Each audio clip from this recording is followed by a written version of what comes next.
യുദ്ധത്തെക്കുറിച്ചൊരു കവിത എഴുതിയിരുന്നു. അപ്പോൾ ഒരു അതിർവരമ്പുകളും ഭേദിക്കാതെ ആരെയും മുറിപ്പെടുത്താതെ.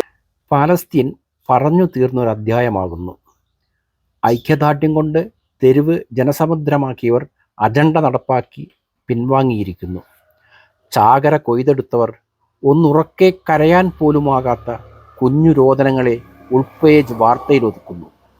പാലസ്തീനെയും ഹമാസിനെയും വാഴ്ത്തിപ്പാടിയവർ അവസരം മുതലാക്കി പിരിഞ്ഞു പോയിരിക്കുന്നു.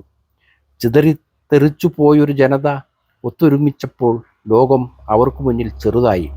അല്ലെങ്കിലും പുറത്താക്കപ്പെടുന്നവരെയോർത്ത് വിലപിക്കാൻ ആരാണുണ്ടാവുക? ഇത് യഹൂദരുടെ മാത്രം കഥയല്ലാതാകുന്നു. ഇങ്ങനെ കാശ്മീരിലും ഉണ്ടായിരുന്നു ഒരു ജനത, അധിനിവേശനത്തിൻ്റെ കുത്തൊഴുക്കിൽ ആട്ടിയോടിക്കപ്പെട്ടവർ. ഓർക്കില്ല അവരെ ആരും. എണ്ണത്തിൽ ചെറുതാവുമ്പോൾ ഭൂരിപക്ഷത്തിൻ്റെ കൂടെ കൂടുന്നതാണല്ലോ ഗുണം. ജീവനും ജീവിതവും ഒന്നല്ലേയുള്ളൂ. അത് പാലസ്തീനിലായാലും ഇസ്രായേലിലായാലും ഉക്രൈനിലായാലും കാശ്മീരിലായാലും മുറിവുകളിൽ നിന്ന് ഒഴുകുന്നത് ചുവന്ന ചോര തന്നെയാകുന്നു. വേദന ഒന്നു തന്നെയാകുന്നു, നഷ്ടപ്പെടലിൻ്റെ, വേർപാടിലിൻ്റെ. അതുപോലെ ഇതേപോലത്തെ വേറെ ഉണ്ട്. നമ്മൾ ഇപ്പോൾ ഈയിടെ